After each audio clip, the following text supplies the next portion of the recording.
What if the oldest migration maps in North America were not just guiding people, but tracking something else entirely? Long before borders, before surveyors, before the word America existed, the Salish carried geographic knowledge so precise it rivaled modern cartography. But hidden inside those oral maps were repeated warnings, specific ridgelines, certain river forks, entire timber basins marked not as dangerous, but as claimed. Claimed by something that moved with seasonal discipline. Something that returned to the same corridors generation after generation. And the most unsettling part? Those corridors still align with modern Sasquatch sighting clusters today. This is not a campfire legend. It is a pattern analysis. When independent modern reports overlap almost perfectly with ancient Salish migration routes, coincidence becomes harder to defend. Winter track evidence, elevated ridge surveillance, acoustic valleys, invisible boundary lines, these were not random stories. They were preserved geographic data encoded in memory. The Salish were not afraid of the land. They understood it. They respected boundaries because they had observed consequences. And they adjusted their migration instead of pretending the wilderness was empty. Today, hikers, hunters, and researchers unknowingly walk those same corridors. The ridgelines still offer surveillance. The river convergence zones still funnel movement. The timber basins still conceal. The ancient map was never destroyed, it was simply overwritten.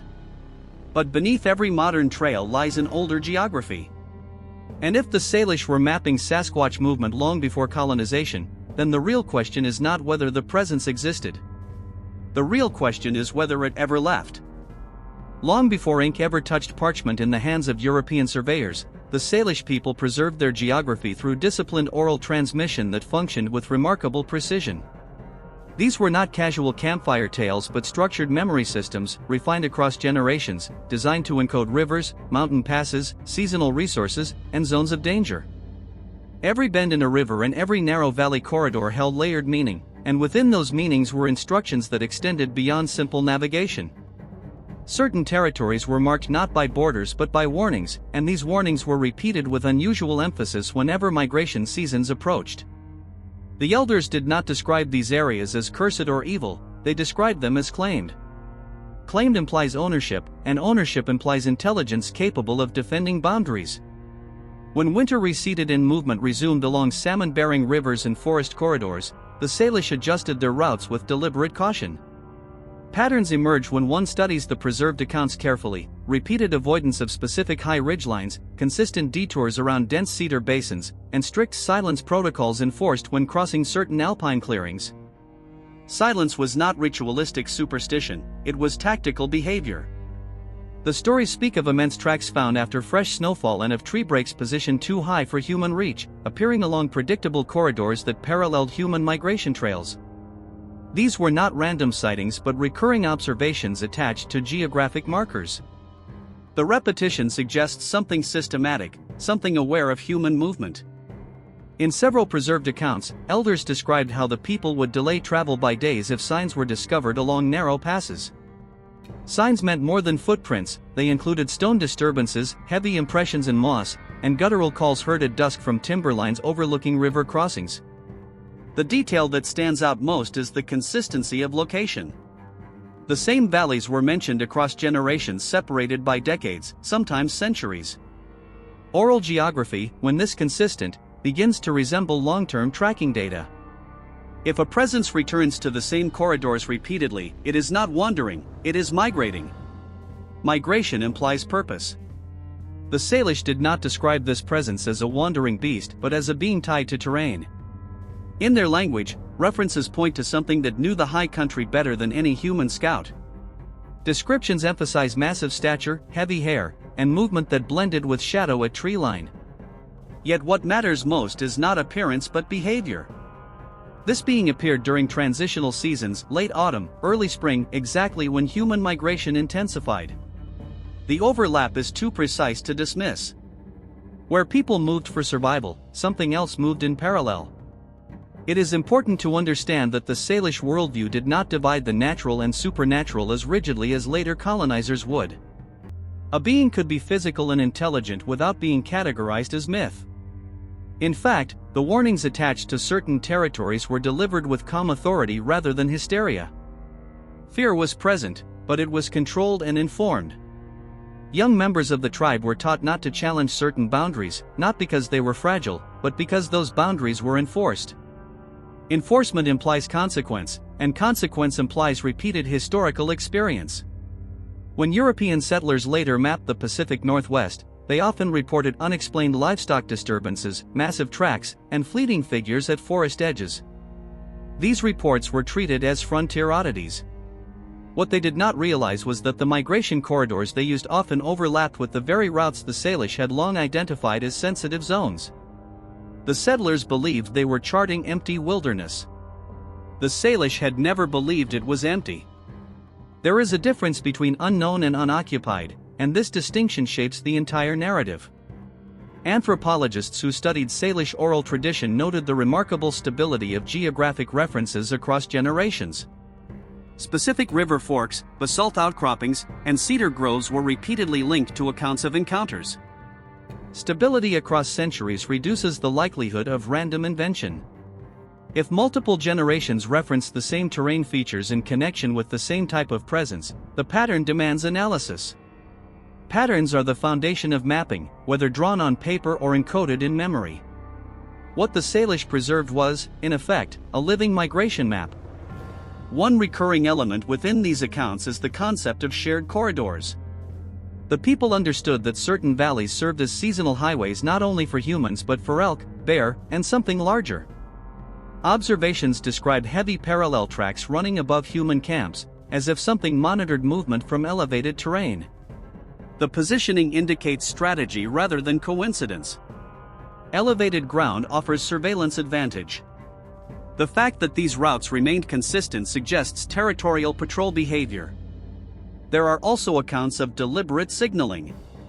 Stones arranged at trail entries, trees marked with deep scoring, and sudden unnatural silence in wildlife immediately before dusk crossings. Silence in wilderness is rarely accidental. Experienced hunters recognize it as indication of apex presence. The Salish encoded these environmental cues into story form so that even those who had never seen the being would recognize its proximity. Story functioned as survival mechanism. Knowledge transmitted without writing can still be precise when survival depends upon it. The phrase territory prohibited appears in translated interpretations of certain Salish warnings, though the original meaning carries more nuance. It implies land under guardianship rather than land cursed. Guardianship suggests hierarchy. Something older held priority over specific valleys and ridges. Humans were permitted passage at times, but not ownership. This philosophical distinction contrasts sharply with colonial expansion, which assumed dominion over land upon arrival. Two worldviews collided, and one ignored the warnings of the other. As settler migration intensified during the 19th century, reports of large humanoid figures along forest margins increased dramatically. Many of these accounts align geographically with corridors long referenced in Salish oral maps. The overlap is striking. Where oral geography indicated recurring presence, modern reports appear generations later. When independent data sets converge across time, credibility strengthens. The question shifts from whether something existed to how long it has maintained those routes. The deeper implication is unsettling. If the Salish migration maps effectively track Sasquatch movement through generations, then this was not a series of isolated encounters but a sustained territorial pattern spanning centuries. Sustained patterns require stable populations and strategic intelligence. Something that maintains migratory routes over long periods understands terrain, season, and resource cycles. That level of continuity challenges the simplistic classification of myth. Before colonizers imposed their maps, the Salish were already tracking something that moved with deliberate purpose across forbidden territory. When the Salish prepared for seasonal migration, route selection was never arbitrary. Elders evaluated snow patterns, river depth, and salmon movement, but they also assessed signs left along ridgelines overlooking primary travel corridors. Repeatedly, oral accounts describe heavy impressions discovered above human pathways, positioned in locations offering unobstructed views of campsites and river crossings. These impressions were not scattered randomly, they followed consistent high-ground trajectories that paralleled human migration for miles. Elevated terrain offers strategic visibility, and strategic visibility suggests deliberate monitoring rather than coincidence. The positioning was too advantageous to ignore. In several preserved accounts, scouts reported finding parallel movement occurring 1 to 2 ridges above their main trail. The stride length described exceeded that of any known animal native to the region, and the depth of track impressions suggested significant mass. Yet what troubled the scouts most was the timing. These tracks appeared shortly after the tribe shifted camps, as if something had recalibrated its own movement in response. This pattern repeated across generations, forming an unspoken acknowledgement that migration was observed. Observation implies intelligence capable of pattern recognition. The Salish did not interpret this parallel movement as predatory stalking in the conventional sense. Instead, it was understood as territorial shadowing. The being did not rush camps recklessly or charge without purpose. Instead, it maintained distance while preserving elevation advantage. The consistency of high-ground positioning indicates awareness of tactical superiority. In mountainous terrain, whoever controls the ridge controls the field of vision. The repetition of ridge-based tracks embedded itself into oral geographic instruction.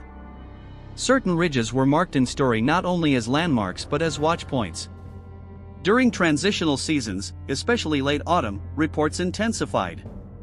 As tribes relocated to winter settlements, distant vocalizations echoed across valleys at dusk.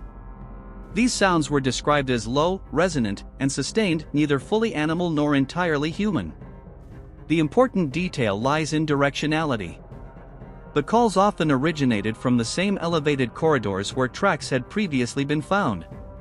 The correlation between sound and track reinforced the understanding that migration routes overlapped. Overlap transforms coincidence into system. Children were taught early to recognize environmental anomalies along these routes. If stones appeared displaced along ridge edges, if saplings were bent at heights unreachable by known animals, or if heavy impressions marred fresh snowfall above camp, elders adjusted travel pace accordingly. The decision to accelerate departure or delay encampment was rarely explained emotionally. It was framed as geographic prudence. Prudence arises from accumulated experience, not superstition. Over time, this accumulated experience formed a mental overlay atop the landscape, a second map running above the visible one. When European settlers later entered these same corridors, they unknowingly selected many of the identical river valleys for wagon passage and trade routes. Reports from early trappers and surveyors describe figures pacing tree lines or watching from ridge silhouettes at twilight. The geographic alignment between these later accounts and ancient Salish warnings is striking. The corridors were not newly haunted, they were historically shared. What settlers perceived as sudden phenomena were likely continuations of long-standing patterns. Parallel migration raises an unsettling possibility. If something consistently mirrored human seasonal movement without direct confrontation, it suggests long-term territorial management rather than random encounters. Territorial management implies population stability and generational continuity. A being that maintains corridor awareness across centuries understands seasonal cycles as intimately as the tribes themselves. The Salish did not need ink to recognize this reality. Their oral maps had already charted the overlap long before colonizers imagined the land was empty. Beyond parallel movement, Salish oral geography preserved another recurring detail: physical markers discovered along upper ridgelines overlooking migration corridors. These were not natural formations easily dismissed as storm damage or animal disturbance. Accounts describe trees bent at sharp angles without splintering, trunks twisted while still alive, and large stones repositioned in deliberate groupings near narrow trail entries. The positioning was consistent, always above primary travel routes, never randomly scattered deep within trackless forest. The repetition across generations transformed isolated findings into recognized indicators. Indicators, once confirmed repeatedly, become markers. Hunters tasked with scouting ahead of migration parties were trained to interpret these signs with disciplined restraint. They did not approach them recklessly nor treat them as curiosities. Instead, they observed quietly, gauging freshness, depth of soil disturbance, and proximity to known seasonal crossings. Fresh impressions carried weight in decision-making. If signs appeared recently altered, migration pace changed. Camps were shortened. Fire use was minimized. Silence was enforced. These adjustments were not ritualistic, they were responses to active environmental feedback. One of the most consistent descriptions involves deep impressions at the base of ridge markers, as though significant mass had paused deliberately at vantage points. The impressions were described as elongated, with spacing wider than human stride and deeper than bear tracks in similar soil conditions. What stands out is not merely size but location. The prints appeared precisely where visual dominance of the valley below would be greatest. From such positions, every movement along the river trail could be observed without detection. Elevated concealment is a tactical choice, not a random one. Elders recounted occasions when migration parties arrived at familiar crossing points only to discover new ridge markers not present the season before. This implied ongoing activity rather than ancient relics. The land was dynamic, and so were its occupants. Oral memory tracked not only location but change over time. When new markers appeared in historically sensitive corridors, they were treated as updates to the living map. A living map requires continuous interaction between observer and environment. The Salish were not merely passing through, they were reading. The concept of territorial signaling emerges clearly from these accounts. Animals marked territory through scent or physical abrasion, but these ridge markers carried scale beyond known fauna. Saplings bent at heights exceeding human reach, bark stripped in vertical swaths extending well above eye level, and heavy branches stacked deliberately near trail thresholds all suggest display rather than incidental damage. Display implies communication. Communication implies intention. Intention implies intelligence aware of audience. Interestingly, the markers were rarely found near established winter villages. Instead, they clustered around transitional corridors, those narrow mountain passes and river bends used during seasonal relocation. This suggests that the being associated with these signs prioritized monitoring movement rather than confronting settlement directly. Monitoring seasonal flow indicates strategic patience. It also suggests recognition of migration timing, which would require observation across years. A pattern sustained across decades becomes tradition, whether human or otherwise. When later explorers documented unusual tree structures in similar regions, they often dismissed them as natural anomalies. Yet when mapped against Salish oral corridors, these structures frequently align with historically sensitive migration routes. The overlap strengthens the argument that the markers were not isolated phenomena. They were part of a long-term territorial system operating above and alongside human movement. Before colonizers imposed fixed borders, the Salish had already mapped these ridge signals into their geographic memory, recognizing that something immense moved with calculated awareness across forbidden territory. One of the most compelling elements within Salish oral geography is the emphasis on seasonal return. The presence described in their accounts was not erratic or boundless in movement. It returned. The same valleys, the same ridge corridors, the same timber basins were referenced generation after generation during identical times of year. Late autumn and early spring were repeatedly marked as periods of heightened awareness. These transitional windows coincide with both human relocation and shifts in wildlife migration. When patterns synchronize across species, the implication is ecological integration rather than random intrusion. Elders taught that certain mountain passes should never be crossed during the first heavy snow, not because of avalanche risk alone, but because fresh snowfall revealed more than human tracks. The first snow acted as a revealing surface, exposing long strides cutting across ridgelines above river corridors. These impressions were described as consistent in length and depth year after year. Consistency across seasons transforms anecdote into recurring data. If something returns at predictable intervals, it follows its own migratory logic. Spring thaw brought similar caution. As rivers swelled and salmon runs began, the Salish shifted camps toward fertile fishing grounds. It was during these movements that distant figures were reportedly seen pacing the timberline at dusk. The accounts emphasize distance rather than direct aggression. The being did not charge camps recklessly, it maintained observation while remaining just beyond clear visibility.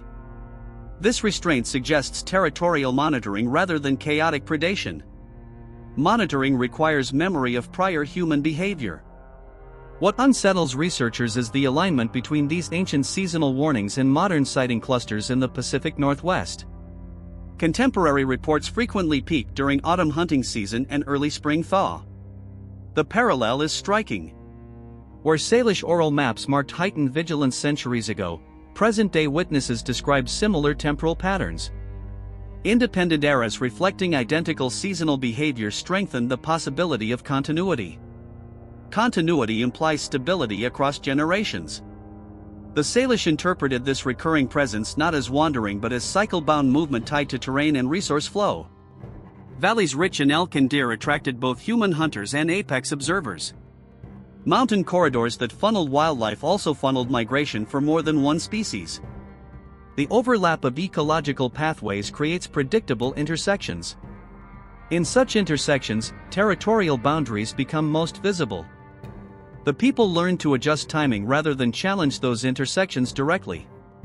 There are preserved accounts of delayed departures when fresh signs were discovered along high passes. Entire migration groups would postpone crossing for days, waiting until environmental cues shifted.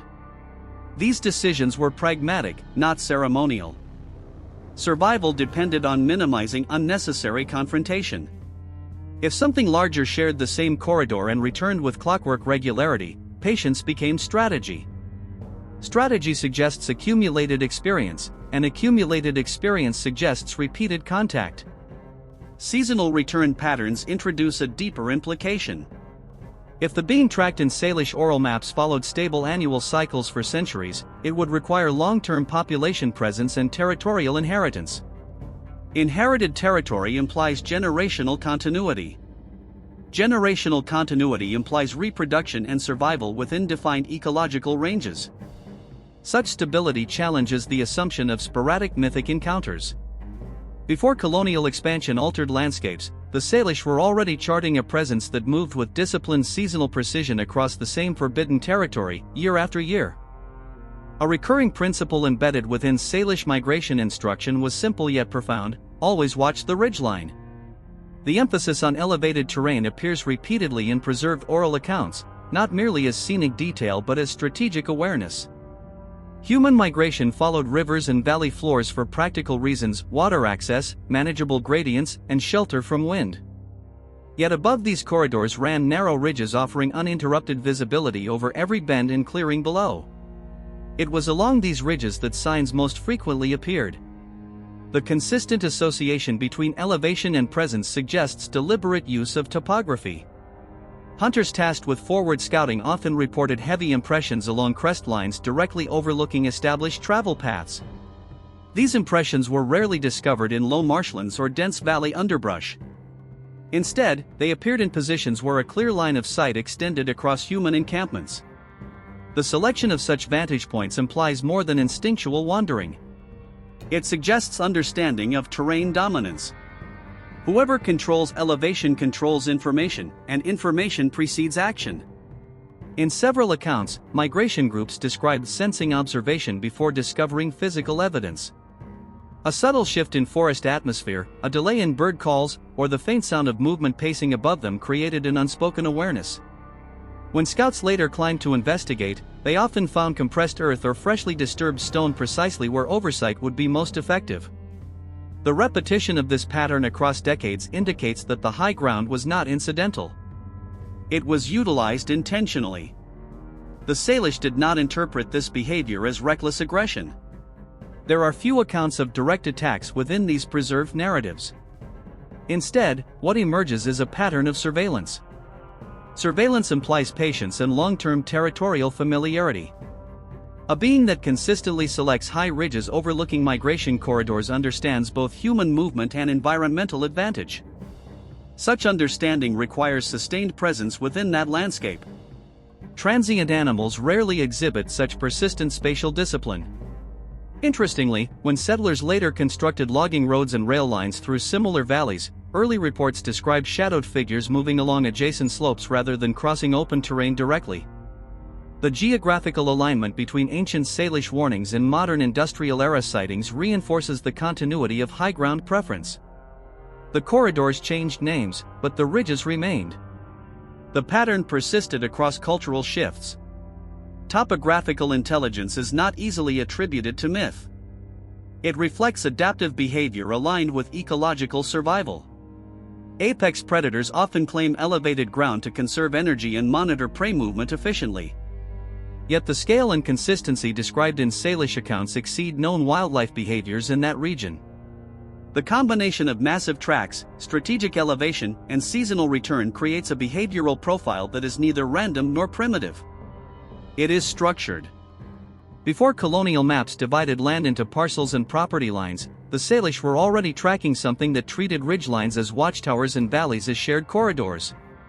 Their oral migration maps did not merely chart rivers and resources, they documented the silent advantage held by something that preferred the high ground.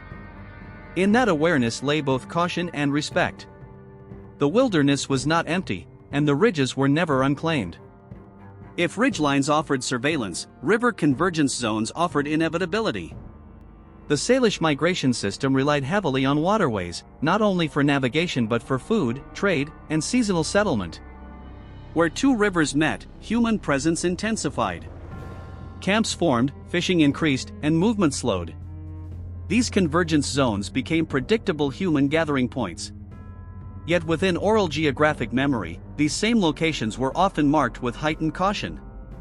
The overlap between resource abundance and unexplained signs appears too frequent to dismiss. Accounts describe large impressions discovered along sandbars shortly after camps were established near river forks. The tracks were often positioned slightly upstream or downstream, never directly through the center of camp. This positioning suggests calculated distance. Close enough to observe, distant enough to avoid direct confrontation. The recurring placement along natural choke points implies understanding of human necessity. Humans must approach water, water cannot be avoided. Whoever monitors the river controls the intersection.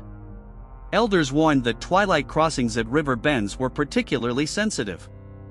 The low light reflected off water surfaces, distorting depth perception and concealing movement along tree lines.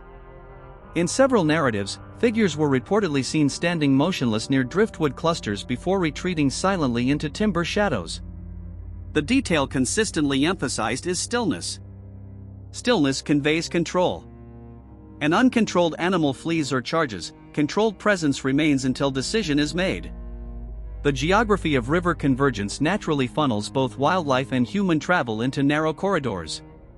Deer, elk, and salmon follow predictable seasonal cycles that draw predators into the same zones. If something larger shared those feeding patterns, river forks would become strategic points of overlap.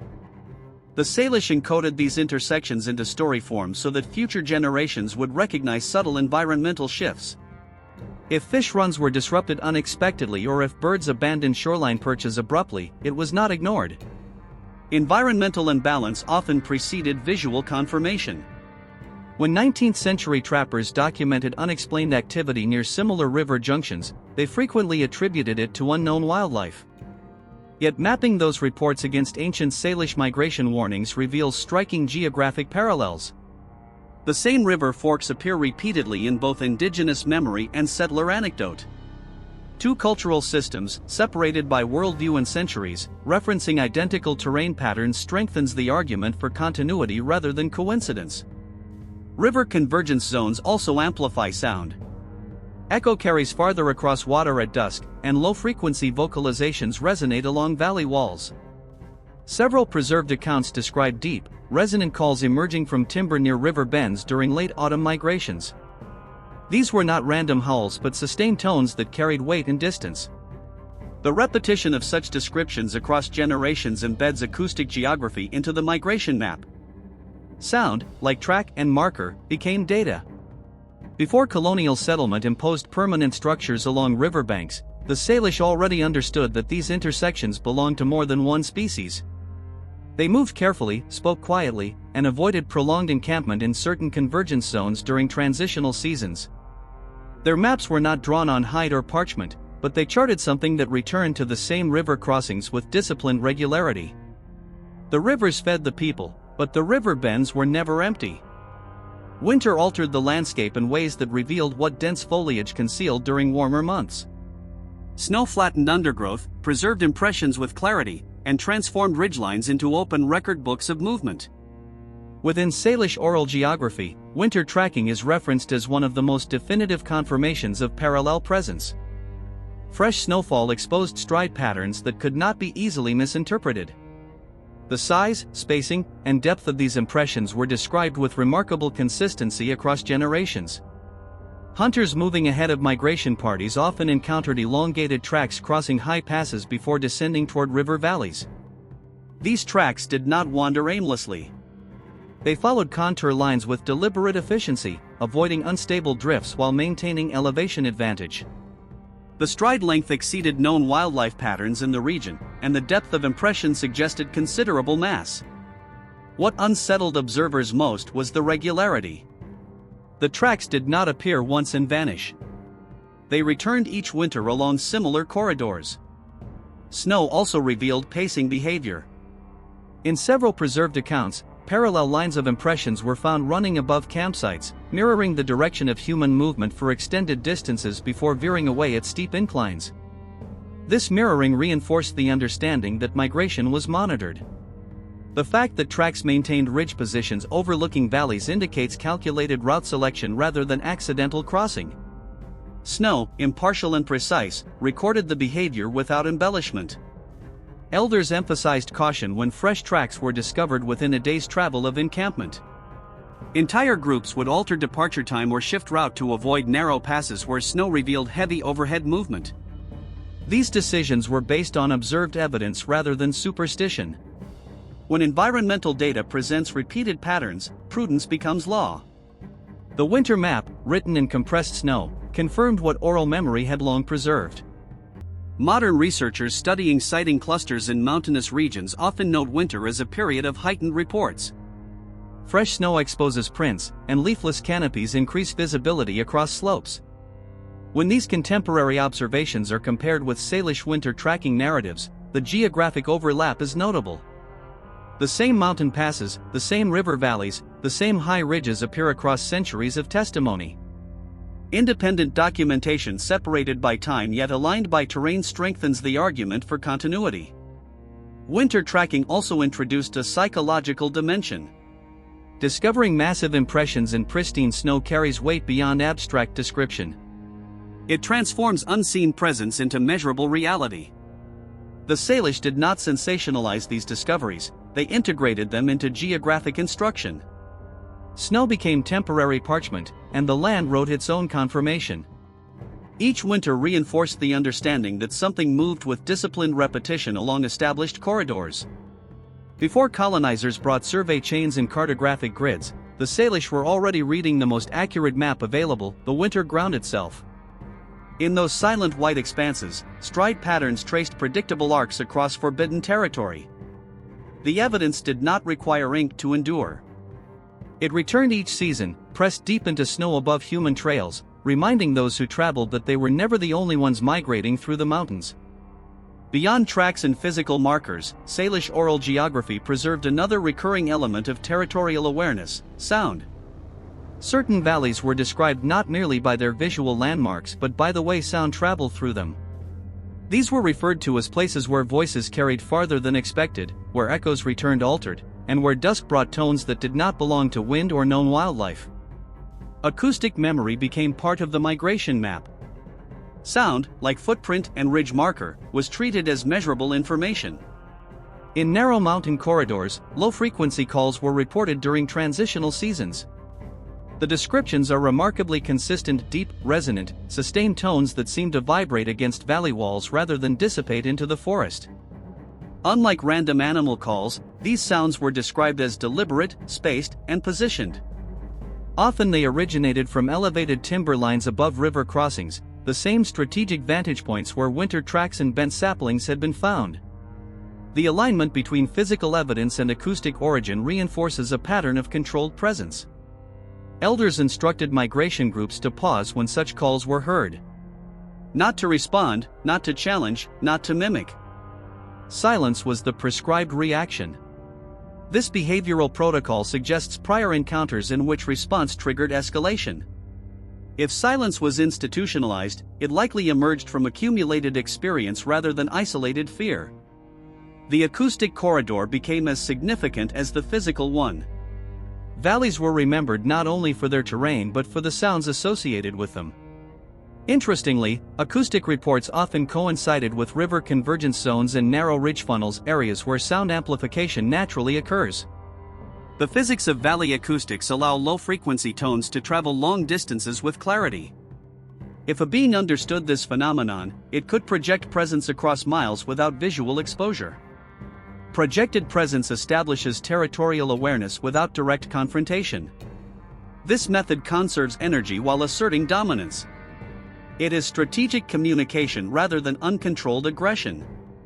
Modern witnesses in similar regions frequently report powerful vocalizations that defy simple categorization. When mapped geographically, many of these contemporary accounts align with the same valleys identified in Salish oral maps. The recurrence of acoustic anomalies in identical terrain features across centuries strengthens the argument that these were not random atmospheric illusions.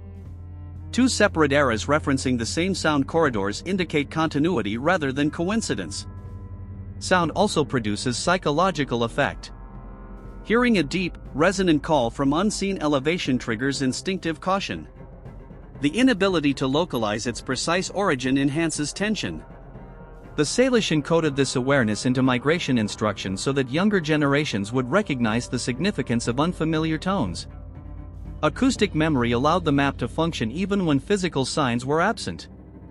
If the valley sounded wrong, the valley was wrong. Before colonial expansion filled forests with sawmills and rail noise, the wilderness carried sound differently. The Salish navigated not only by sight but by resonance. Their oral maps preserved which valleys echoed with more than wind, which ridges amplified calls that did not belong to elk or wolf. In those acoustic corridors, something announced its presence without revealing its form.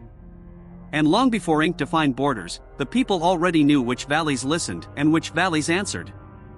Deep within Salish migration memory are repeated references to timber basins that were not to be entered casually. These were not barren wastelands or impassable cliffs, but fertile, resource-rich forest depressions surrounded by steep ridges and dense cedar growth. On the surface, they appeared ideal for temporary encampment, protected from wind, close to water, abundant in game. Yet generation after generation, these basins were marked with unusual restraint. The warnings were precise: pass along the upper edge, do not descend unless necessary, and never remain after dusk during seasonal transition. Scouting accounts describe heavy ground compression within these basins, particularly near fallen timber and moss-covered clearings. Unlike ridge markers positioned for surveillance, basin signs suggested prolonged presence. The impressions were deeper, often clustered rather than linear, indicating loitering or repeated return to the same interior spaces. What distinguished these basins was the density of environmental disturbance. Broken branches were found at unusual heights, and large trees showed bark stripping extending vertically beyond typical wildlife reach. The scale implied mass and strength, but more importantly, territorial occupation. The positioning of these basins within mountain terrain creates natural acoustic dampening and visual concealment. Sound does not travel as far within thick cedar depressions, and visibility narrows dramatically due to layered foliage. If something sought privacy within an otherwise shared migration corridor, such basins would provide ideal refuge. The Salish recognition of these locations as sensitive zones suggests accumulated experience with encounters that were too close for comfort. Distance could be maintained along ridges, but within basins, proximity became unavoidable. Several preserved accounts mention an overwhelming sensation of being watched when entering these depressions. Hunters described unnatural silence even in peak feeding seasons, as though smaller wildlife avoided the interior. Silence in fertile habitat indicates apex presence. The absence of birds and small mammals is often more telling than visible tracks. Environmental imbalance becomes data in itself. The Salish did not dismiss these signs, they integrated them into route adjustments year after year. When settlers later cleared timber in similar depressions for logging operations, reports occasionally surfaced of massive tracks discovered near newly exposed clearings. Workers described sudden disappearance of game in areas previously rich with deer. Although dismissed as coincidence or overactive imagination, mapping these logging accounts against ancient Salish warnings reveals striking alignment. The same basin-like formations appear repeatedly in both indigenous oral memory and later anecdotal reports. The term territory prohibited often applies most strongly to these timber basins. Unlike ridge corridors used for surveillance, basins appear to have functioned as core zones. Core zones imply habitation rather than transit. Habitation suggests stability. Stability suggests generational continuity within defined ecological niches. If something occupied these basins seasonally or permanently across centuries, it would explain the repeated caution attached to them. Before colonial expansion fragmented forests and altered wildlife patterns, these timber basins existed as hidden centers within a broader migratory landscape. The Salish oral maps did not portray them as mythical realms but as geographic realities demanding respect. They were places where migration slowed, voices lowered, and departure came quickly. Within those dense cedar depressions, something immense may have held ground long before settlers arrived and long after their maps declared the wilderness empty. Within Salish oral geography, one principle surfaces repeatedly: the understanding of invisible boundaries. These were not lines drawn with stone markers or carved symbols, but perceptible thresholds recognized through environmental cues and repeated experience. Migration instruction often referenced places where one must not cross beyond the fallen cedar or turn before the Black Ridge. These were not arbitrary navigation notes. They functioned as boundary lines, limits that defined safe passage from prohibited territory. The boundaries were learned, remembered, and rarely challenged. What distinguishes these boundaries is their consistency across generations. The same ridges, the same river bends, the same basalt outcroppings were identified as transition points. On one side, movement was routine. On the other, signs intensified: heavy tracks, ridge markers, acoustic anomalies. The people did not test these lines repeatedly out of curiosity. The persistence of the boundary concept suggests that crossing them had, at some point, resulted in consequence. Consequence imprints memory stronger than myth. Elders emphasized that these lines shifted subtly with season but remained anchored to terrain features. A boundary might extend lower during winter months when snow patterns revealed heavier overhead movement, then retract toward ridge crests in summer. This fluidity indicates adaptive mapping. The lines were not spiritual abstractions, they were responses to active environmental feedback. The Salish adjusted to patterns they observed. Adjustment implies acknowledgement of another presence adjusting as well. Interestingly, modern sighting reports often describe encounters occurring at transitional zones, edges of clearings, boundaries between dense forest and open meadow, ridgelines overlooking developed property. The recurrence of encounters at edges rather than deep interior suggests that boundaries continue to function as interaction zones. When mapped against ancient Salish migration lines, these modern boundary reports frequently align with historically sensitive terrain. Two mapping systems, centuries apart, describing encounters at similar geographic thresholds reinforces the idea of continuity. The concept of invisible territorial lines is common in wildlife behavior. Predators often patrol and defend defined ranges without constructing physical barriers. If something larger and more intelligent operated within the same ecological framework, its boundaries would likewise be marked through repeated behavior rather than visible fences. The Salish recognized these patterns not through speculation but through long-term observation. Their migration map included not only routes to follow but lines never to cross. There are accounts of younger hunters who, driven by curiosity or overconfidence, ventured slightly beyond prescribed limits. These stories are told with restraint, not sensationalism. The emphasis is often on disorientation, sudden environmental silence, and overwhelming presence rather than violent confrontation. The return to safety is framed as lesson rather than triumph.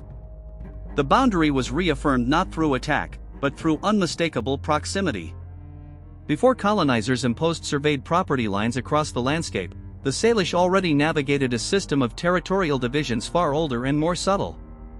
These divisions were respected because experience validated them. The migration map was not merely about direction, it was about limitation.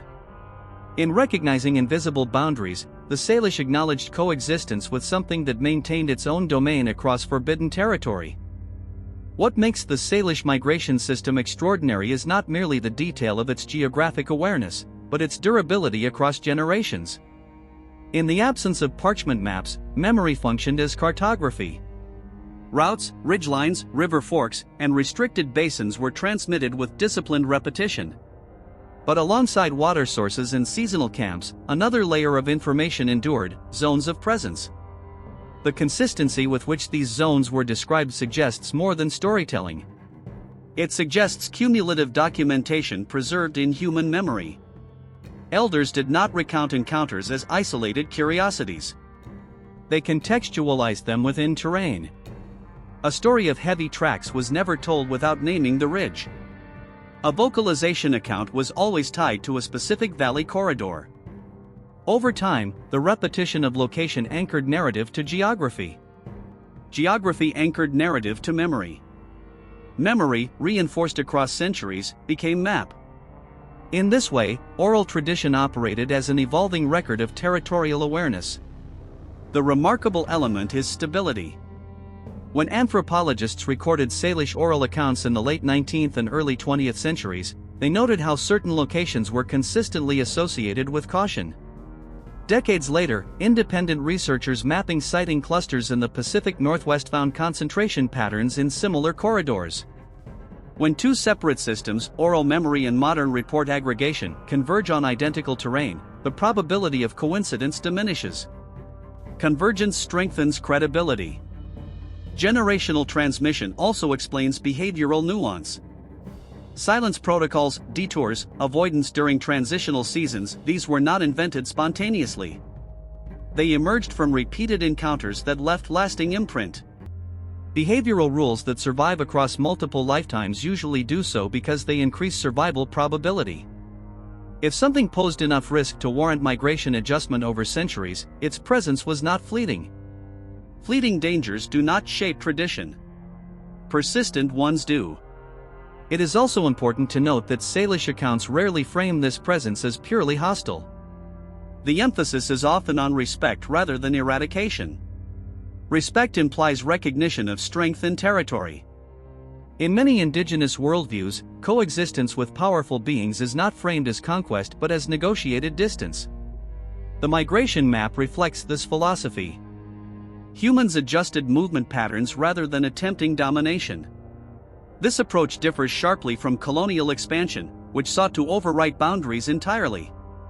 Modern skepticism often challenges oral tradition due to absence of written documentation. Yet when oral records demonstrate geographic consistency across centuries, they function as legitimate data sets. The Salish migration memory preserves spatial correlations between human movement and unexplained presence long before academic frameworks existed. Dismissing such continuity ignores the discipline required to maintain it.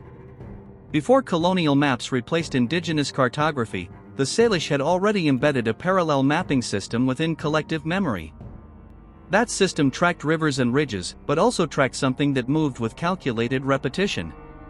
Generational memory became the most enduring map of all, preserving the outline of forbidden territory across time. When European settlers began pushing westward into Salish territories, they did so with confidence rooted in surveyed maps and expansion doctrine. Rivers were renamed, ridgelines were catalogued, and forests were measured in timber value. What was not measured were the invisible boundaries long respected by the Salish. Migration corridors once navigated with caution became wagon roads and logging routes. The old detours were ignored. The silence protocols were abandoned. And the high ridges were climbed without awareness of what they overlooked. Early settler journals from the Pacific Northwest occasionally describe encounters that, at first glance, seem isolated and anecdotal. Massive footprints near river crossings. Livestock disturbances along timber basins. Figures seen pacing tree lines at dusk before vanishing into elevation. These entries were often dismissed as frontier exaggeration or misidentified wildlife. Yet when plotted geographically, many align with corridors the Salish had marked generations earlier as sensitive. The overlap is not abstract, it is cartographic. What changed was not the terrain but the response to it. Where the Salish adjusted movement in accordance with signs, settlers pressed forward. Boundaries once respected were crossed without recognition. In some accounts, survey teams reported feelings of intense unease when traversing narrow mountain passes later found to contain large tracks in fresh mud or snow. The journals rarely used dramatic language, instead, they described confusion and discomfort.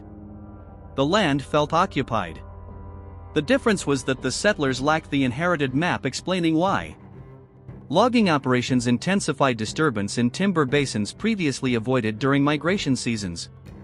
Trees bearing unusual break patterns were felled without study. River convergence zones became permanent settlements. The disruption of ecological balance may have forced closer encounters.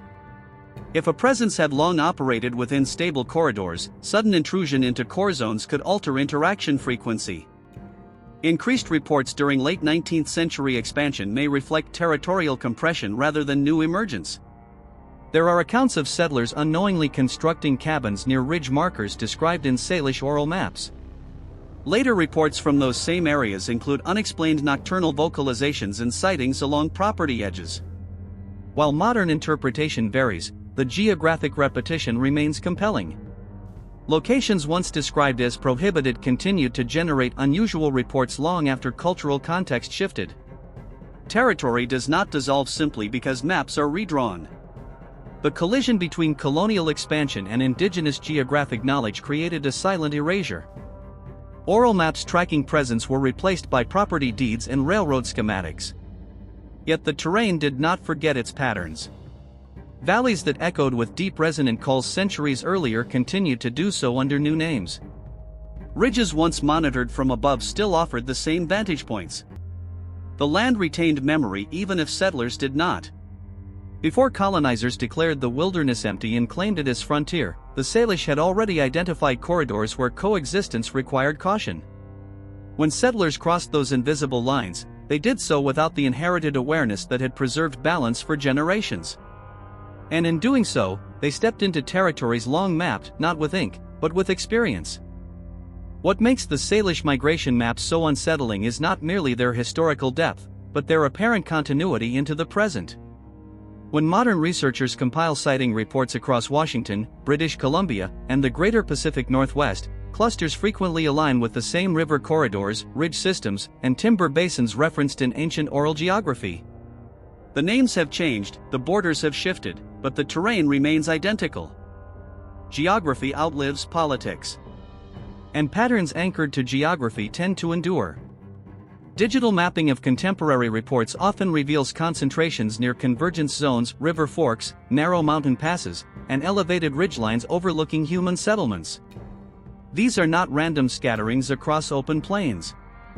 They follow ecological corridors consistent with seasonal wildlife movement. When these clusters are overlaid against documented Salish migration paths, the parallels become difficult to ignore. Independent datasets separated by centuries converging upon identical terrain suggests more than coincidence. It suggests persistence. Modern witnesses describe behavior that mirrors ancient accounts, figures maintaining distance along tree lines, pacing above campsites on slopes rather than approaching directly, and vocalizations echoing through valleys at dusk. The repetition of these behavioral elements across eras reinforces continuity. Behavioral continuity implies generational inheritance within the observed population. Inherited territory implies stable habitat across time. Stability across centuries contradicts the notion of fleeting myth. Technology has altered how sightings are recorded, but it has not fundamentally altered where they occur. Trail cameras placed along river corridors occasionally capture ambiguous forms at timber edges. Hunters report heavy prints discovered after fresh snowfall along high ridges. Campers describe sudden environmental silence preceding distant calls. The environmental cues remain consistent with Salish oral descriptions. Only the interpretive framework has changed. The most striking element of continuity is the concept of parallel movement. Even today, reports often emerge during peak human activity seasons, hunting season, early spring camping, and late autumn backcountry travel. These timeframes mirror ancient migration periods. If something continues to track or monitor human movement during transitional seasons, the behavioral pattern has survived cultural transformation. Colonization did not erase the route. It merely overlaid new names onto old corridors. Skepticism persists, as it should in any serious inquiry. Yet skepticism must account for pattern stability. Random myth does not consistently align with ecological corridors across centuries. Oral geography does not repeatedly mark identical ridges and river bends without underlying cause. When present-day data echoes ancestral memory, dismissal becomes more difficult. The land itself appears to support continuity. Before the United States or Canada existed as political entities, the Salish were already navigating a landscape shared with something that moved along defined routes. Today, hikers, hunters, and researchers unknowingly traverse those same corridors. The migration paths remain. The ridgelines still provide vantage. The river bends still funnel movement. If continuity holds true, then the ancient maps were never obsolete. They were simply waiting to be recognized again. When all elements are examined together, parallel migration, ridge surveillance, basin habitation, acoustic corridors, seasonal return patterns, invisible boundaries, and generational memory, a larger implication begins to form. The Salish migration maps were not merely tools for human survival. They appear to have documented coexistence within a shared territory structured by mutual awareness. The people adjusted routes not out of superstition, but out of long-term pattern recognition. Recognition implies repeated interaction. Repeated interaction implies enduring presence. If something maintained consistent corridors across centuries, it would require more than isolated survival. It would require population continuity, territorial inheritance, and strategic adaptation to ecological change. The Pacific Northwest has transformed dramatically since pre-colonial times: logging, railroads, urban expansion, yet many reported encounters still occur in terrain structurally similar to ancient migration corridors. Mountain ridges remain. River convergence zones still funnel wildlife. Timber basins still provide concealment. Geography persists even as society shifts around it. The concept of shared territory challenges conventional narratives of wilderness as vacant frontier. The Salish worldview never treated the land as unoccupied. They understood it as layered human movement overlaying deeper patterns. Their migration map functioned as negotiation tool rather than conquest blueprint. They did not seek to eliminate what shared the land, they sought to understand it. This distinction reveals a philosophy of coexistence rooted in observation rather than dominance. Modern expansion often disregards subtle ecological signals that indigenous systems once prioritized. Noise, artificial light, and infrastructure may obscure some patterns, but they cannot erase underlying terrain logic. If a presence tied to ridgelines and river corridors adapted over centuries, it may have shifted behavior without abandoning territory entirely. Adaptation implies intelligence capable of recalibration. Recalibration implies awareness of changing human behavior.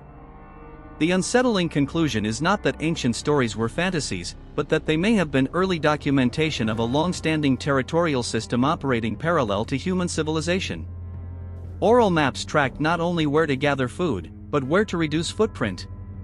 The repetition of those instructions across generations signals importance beyond myth. Survival knowledge is rarely preserved without cause. Before colonizers redrew the continent with Incan doctrine, the Salish had already mapped the deeper architecture of the land, its ridges, its rivers, its echoing valleys, and its boundaries of caution. If those maps accurately track Sasquatch movement through forbidden territory, then history may not be a story of discovery, but of interruption.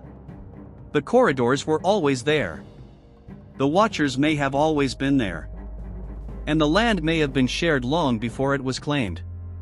Long before survey chains cut straight lines across the continent, before property deeds replaced oral memory, the Salish carried a map far older than parchment. It was a map layered with rivers, ridges, basins, and boundaries, but also layered with presence. Their migration routes did more than guide survival, they recorded patterns of coexistence. Repeated caution zones, seasonal return corridors, acoustic valleys, ridge surveillance points, all of it forms a structure too consistent to dismiss as scattered folklore. When memory preserves identical terrain references across centuries, it functions as documentation. What makes this history powerful is not the mystery alone, but the pattern. Independent modern sightings cluster along the same ecological corridors once marked in Salish instruction. Winter tracks appear where oral memory said they would. Vocalizations echo in valleys long associated with caution. Elevated ridgelines still offer the same surveillance advantage they did generations ago. The overlap between ancestral mapping and contemporary reports creates a continuity that demands serious consideration. Geography does not fabricate repetition without cause. The colonizers believed they were entering empty wilderness. The Salish never held that belief. Their worldview recognized shared territory rather than vacant frontier. They navigated boundaries instead of erasing them. They adjusted movement patterns rather than forcing confrontation. In doing so, they preserved stability for generations. When colonial expansion ignored those invisible lines, it did not eliminate them, it simply stopped recognizing them. If the Salish migration maps truly track Sasquatch movement through forbidden territory, then the deeper story is not about legend, but about long-term territorial intelligence. Something may have operated within defined ecological ranges, adapting as humans adapted, maintaining corridors that predate modern borders. Such continuity would imply resilience, strategy, and generational inheritance. It would suggest that what settlers labeled myth may have been misunderstood persistence.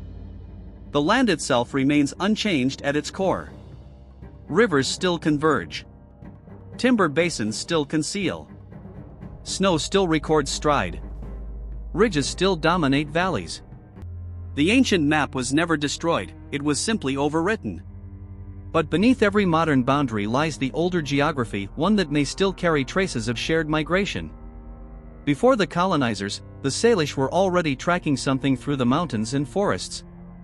The question now is not whether they imagined it, but whether we have been walking the same corridors without realizing the map beneath our own.